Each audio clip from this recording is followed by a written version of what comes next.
Evlilik deməli nədir? Bir daha deyirəm. Mən təbiətimi qəbul eləyərək, poliqamik təbiətimi, əcdadlarımı, onların yaşayış tərzini qəbul eləyərək və bununla bağlı qorxularımı da qəbul eləyərək, yetişkin modern dünyanın bir fərdi kimi legal, burada legal, düzdür, sistem, legal qanunlara dayanaraq, legallıq nə deyir? Nəzifə xala yox, legal qanunlara dayanaraq, kiminsə əlindən tutub, Rusça bu söz qəşəng deyilir. Azərbaycanca evli deyir. Biraz daha çox evli sözü bizim psixikamızda belə formalaşır ki, sanki bir evə girdik, evli olduq. Yəni evli olmaq sadəcə evli olub kağız yazıb bir evə girmək kimiymiş kimi, bir evdə yatmaq kimiymiş kimi belə bir sözlə algılanır, amma Rusça çox sevirəm.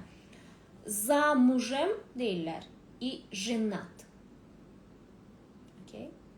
Bu nə deməkdir? Zamujum. Yəni qadın deyir ki, mən kişimlənəm. Kişi isə deyir ki, jenatı, okay? Deyir ki, mən qadınımlayam. Evli belə deyilir. Qadın üçün ayrı söz var, kişi üçün ayrı söz var bunun üçün. Azərbaycanda isə bizim mentalitetdə və Türkiyədə falan isə bu evlə bağlaşdırılır. Ərli arvadlı, bəli. Bizdə belə demirlər ki, mən ərliyəm, mən arvadlıyam. Belə deyilmir, okay? Ya da belə bir maraqlı bir şey var ki, bizim mentalitetdə qadınlar ərdəyəm deyə bilir, amma kişilər arvaddayam demir. Belə söz yoxdur. Niyə? Çünki kişilər hələ qalıb əcdadlarımızın dövründə sanki. Mən poliqamikəm, mən arvadda ola bilmərəm. Yəni, jenatı ola bilmərəm sanki. Amma ruslar nə deyir? Jenatı, jenat.